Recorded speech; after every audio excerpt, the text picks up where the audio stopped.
All right, let's jump right in. Today we're going to take a deep dive into the world of 10-minute workouts. You know, those quick, efficient routines that promise max results in minimal time. We're talking about blasting belly fat, getting toned, all that good stuff. Yeah, and that's what makes this so interesting, right? You've got people who are super busy but still want to get in a good workout. Exactly. So we've got a stack of articles and workout videos lined up, ready to be analyzed. But first, we need to unpack the science behind these quick workouts. Is it all hype, or are they truly effective? Well, let me tell you, the science behind this stuff is actually pretty fascinating. Okay, so before we get into the nitty-gritty, what's the overall mission of this deep dive? What are we hoping to achieve today? Well, for starters, I think we need to figure out which of these 10-minute workouts are actually, legit. Are they going to deliver on those promises? Yeah, that's key.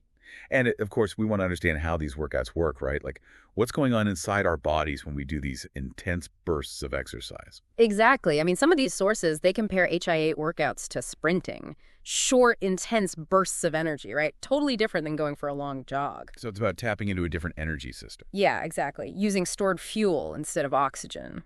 Interesting. So that explains why even a 10-minute HIIT session can leave you totally out of breath. But one thing that really caught my eye was this afterburn effect. What is that exactly? Oh, that's EPOC, excess post-exercise oxygen consumption. Okay, so it's not just about catching your breath. No, it's much more than that. Your body is working overtime to restore itself to its pre-workout state, right? Replenishing oxygen stores, repairing muscle tissue. And that requires energy. Absolutely. And guess what? That energy comes from burning calories. Whoa, hold on. So even when I'm lying on the floor, gasping for air after a killer workout, my body is still torching calories. That's the power of HIIT. That's incredible. So tell me, how long did this afterburn effect actually last? Well, some sources say it can elevate your metabolism for up to 36 hours after your workout. 36 hours? That's amazing. But I'm guessing the extent of the afterburn depends on the intensity of the workout, right? Yeah, absolutely. The more intense the workout, the bigger the afterburn. Okay, so we've established that HIIT can be incredibly efficient and effective for burning calories. But let's get to the routines themselves. I know we've got 3 specific 10-minute workouts we're going to be looking at today. Yeah, we've got the core crusher, the fat blaster, and the ab sculptor. Each one's got a different focus, using different exercises and training principles to, get those results. Okay, I'm intrigued. Let's start with the core crusher. That name alone sounds pretty hardcore. What kind of exercises are we talking about here? Oh, this one's all about engaging multiple muscle groups for maximum calorie burn and core strengthening. We're talking burpees, mountain climbers, plank jacks, Russian twists, the works. Okay, I'm already feeling the burn just thinking about it. And I'm noticing that this routine seems to hit both those superficial muscles we can see and those deeper core muscles that are so important for stability and posture. Right. It's about hitting all those muscles that make up your core. And that's important because... Well, a strong core is essential for everything, right? Right. It helps with balance, stability, posture, prevents injuries. And of course, it helps us get that defined, toned look. Exactly. A strong core is the foundation for a strong body. So it's the combination of the high-intensity bursts and the consistent effort that leads to results, both in terms of calorie burn and muscle definition. You got it. All right, I'm sold on the core crusher. Now, what about the fat blaster? How is this one different? Well, the fat blaster is all about maximizing calorie expenditure through high-impact exercises. Okay, so we're really going to get that heart rate up. Oh, yeah. We're talking jumping jacks, high knees, butt kicks movements designed to get your metabolism firing on all cylinders. It's intense. Now, I know we can't spot reduce fat, but I'm curious if this routine includes any exercises that specifically target the abdominal area. It does. You'll find exercises like crunches and bicycle crunches, which directly engage those abdominal muscles. But remember, the key here is the overall calorie burn. By combining those targeted exercises with the high-intensity intervals, you create that calorie deficit necessary for overall fat loss, including around the belly. Got it. It's about creating a holistic approach that combines calorie burn with muscle engagement. Exactly. Now, I'm intrigued by the ab sculptor. What makes this one unique? Well, this routine emphasizes static holds rather than dynamic movement. Oh, interesting. So we're talking planks, side planks, reverse crunches, that kind of thing? Yep. Exercises where you're maintaining constant tension in your muscles for an extended period. So instead of moving through reps, I'm holding a pose and really feeling the burn. Precisely. Isometric exercises like these are fantastic for building strength and endurance in the core. And they give you that sculpted look. That's the idea. Okay, I'm ready to try all of these routines. But before we get into the specifics of each workout, let's talk about modifications. I know some of these exercises, like burpees, can be pretty challenging, especially for beginners. Absolutely. And that's why modifications are so important, right? Especially for people who are new to HIIT or have certain physical limitations. For burpees, you could skip the push-up or step your feet back one at a time instead of jumping. And for mountain climbers? You could slow down the pace or even do them from a standing position instead of a plank. So there are always ways to adapt these exercises to your fitness level. Always. The key is to listen to your body and make adjustments as needed. Modification is key. And speaking of starting, what about warming up? How important is it to warm up before jumping into these high-intensity routines? Super important. The articles all emphasize the importance of warming up to prepare those muscles and joints. 5 to 10 minutes of dynamic stretching should do the trick. Okay, so things like arm circles, leg swings, torso twists. Yep. That kind of stuff will help increase blood flow, loosen up those muscles, and prevent injuries. And what about cooling down? Cooling down is just as important as warming up. Static stretching is great for cooling down, reducing muscle soreness, and improving flexibility. Just hold each stretch for 20 to 30 seconds, focusing on the muscles you worked during the workout. So it's all about prepping and recovering properly, not just those 10 minutes of intense work. Exactly. Taking care of your body before and after your workout is essential for staying healthy and injury-free. Great advice. Okay, so we've covered a lot of ground today, from the science of HIIT to the basics of these 3 10-minute routines. And I'm really starting to see the potential of these workouts. They're efficient, effective, and adaptable. But there's still so much more to explore. We need to break down each exercise, talk about proper form, and figure out how to make these workouts a consistent part of our lives. Right. We've got to make sure we're doing the exercises correctly and safely, and we need to find ways to stay motivated and avoid those workout slumps. All great points. I'm excited to dive deeper into all of this. But first, we're going to take a quick break. When we come back, we'll break down each exercise step by step and talk about all those important details. Stay tuned. Welcome back. All right, I'm ready to get into the nitty-gritty of these workouts. Let's break down each exercise, talk about proper form, all that good stuff. Sounds good. One of the articles actually had a really detailed breakdown of each exercise. It highlighted, the movements, the muscles targeted, the benefits, all of that. Perfect. Let's start with the core crusher. We talk about burpees, mountain climbers, plank jacks, Russian twists. Those all sound pretty intense, so I'm really curious to hear about the proper form and technique for each one. Yeah, for sure. And it is important to do them correctly, to avoid injuries and get the most out of the workout. Let's take the burpee, for example. It's a full-body powerhouse, working your legs, core, chest, shoulders, arms, everything. Okay, I'm all ears. Walk me through the proper form for a burpee. All right, so you start standing with your feet shoulder-width apart. Then you squat down, placing your hands on the floor in front of you. Kick your feet back into a plank position, keeping your core engaged and your back straight. From the plank, you do a push-up, lowering your chest to the floor, push back up to the plank, jump your feet back towards your hands, and then explode up into a jump, reaching your arms overhead. That's 1 rep. Wow, that's a lot of steps. It sounds like maintaining proper form throughout the entire movement is crucial. It is. One common mistake is letting your back sag during the plank or push-up.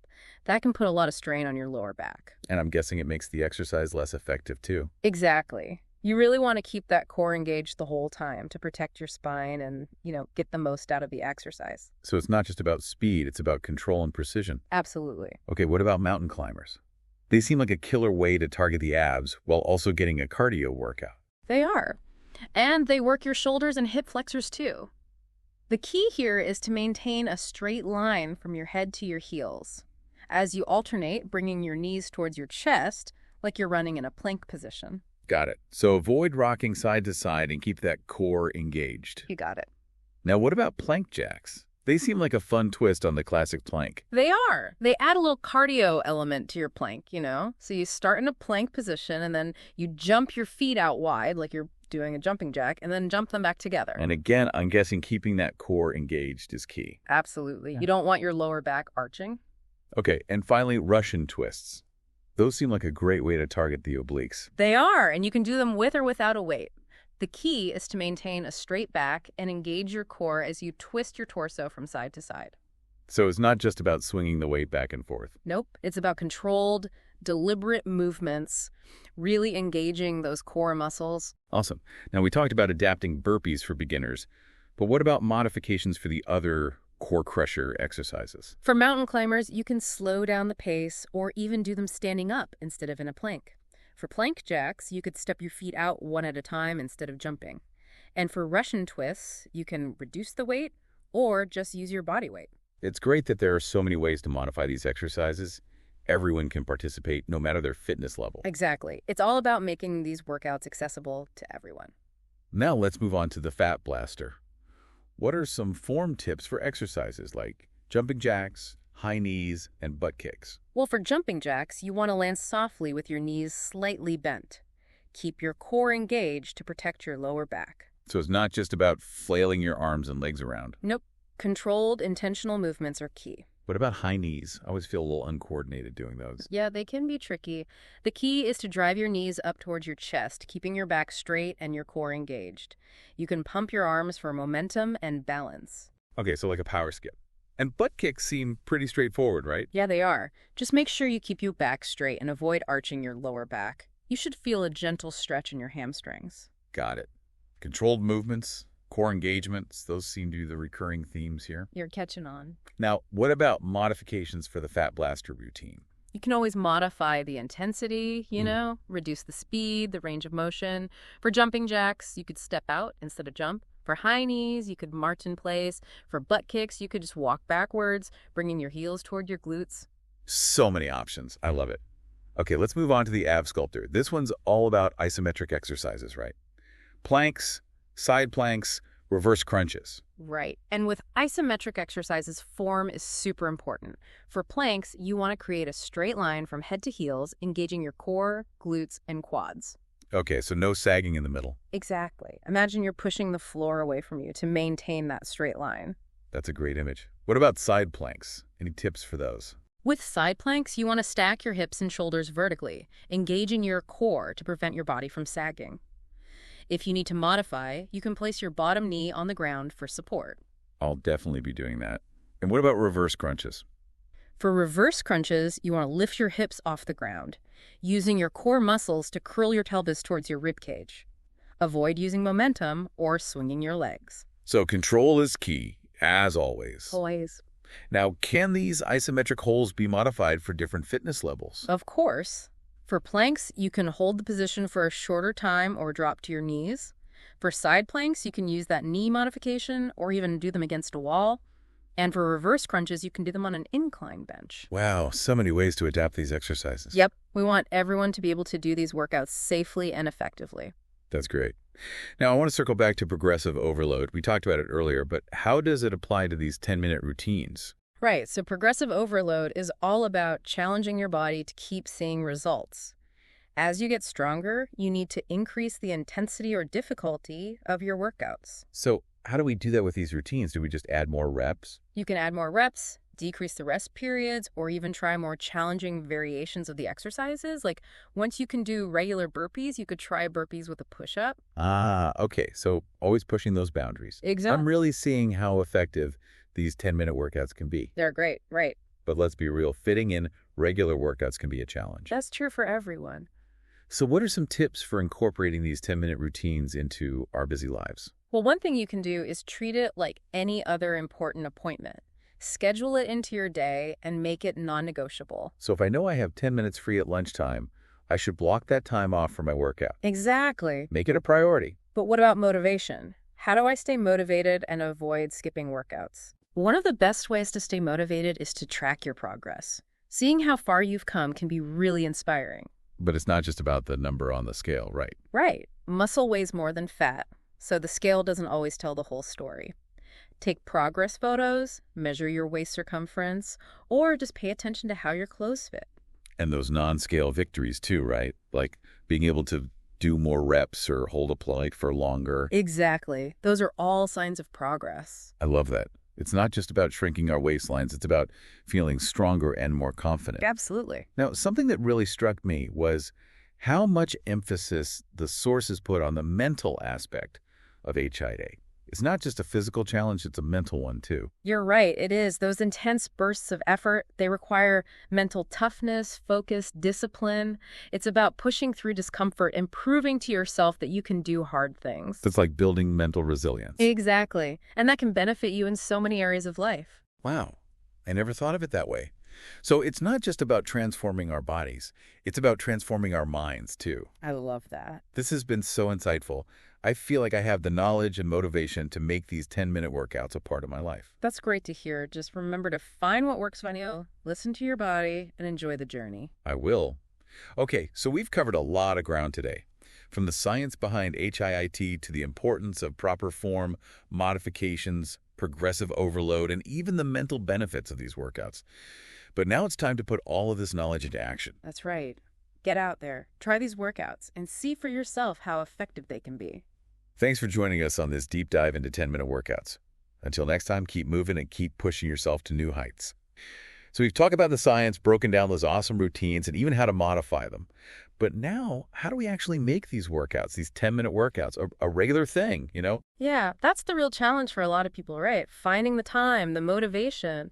One source actually highlighted a study that showed that even just short bursts of exercise, they can have a huge impact. Oh, really? Yeah, on health and well-being. That's encouraging. But honestly, finding the time and motivation to exercise is tough, especially with a busy schedule, you know? You're sure, I get it. But think of it like any other important appointment. You know, you schedule it in and you don't cancel. Okay, yeah. So schedule it and stick to it. Exactly. Whether it's first thing in the morning, during your lunch break, or even, while dinner's cooking, just block off those 10 minutes. All right, scheduling. Got it. But what about those days when I'm just not feeling it? Any tips for staying motivated? One thing that works really well is tracking your progress. Seeing how far you've come. It can be really motivating, yeah. It is. But it's not just about the number on the scale. Right, right. We talked about how muscle weighs more than fat. Exactly.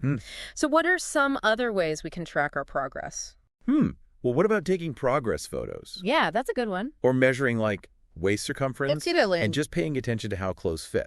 And how about those non-scale victories? Oh, yeah. Like being able to do more reps, holding a plank for longer, or even completing a workout without modifications. Those are all huge wins. It is. It's about recognizing all those positive changes, not just the physical ones, but the mental ones too.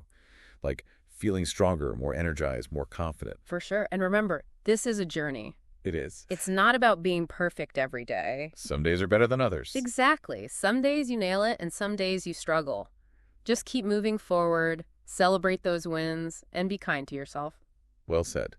Now, one thing that keeps coming back to me is that mental aspect of HIIT. It really is a mental challenge, just as much as a physical one. You're right. Pushing through those intense bursts of effort, it takes mental toughness, focus, discipline. You have to push through that discomfort. Yeah, it's like you're proving to yourself that you're stronger than you thought. Almost like building mental resilience. Exactly. And that can help you in so many areas of life, not just fitness. Wow, that's a powerful thought. It is. It's not just about transforming your body, it's about transforming your mind, too. I love that. Well, this entire deep dive has been so eye-opening. I feel like I have all the tools I need to make these 10-minute workouts a part of my life. That's fantastic. Just remember, find what works for you, listen to your body, and enjoy the process. I will. We've covered so much today. The science, the routines, the modifications, the mental benefits, everything. It's been great. Now it's time to put it all into practice. Exactly. Get out there, try those workouts, and see what you can achieve. Thanks for joining us on this deep dive into 10-minute workouts. Until next time, keep moving, keep exploring, and keep pushing yourself to new heights.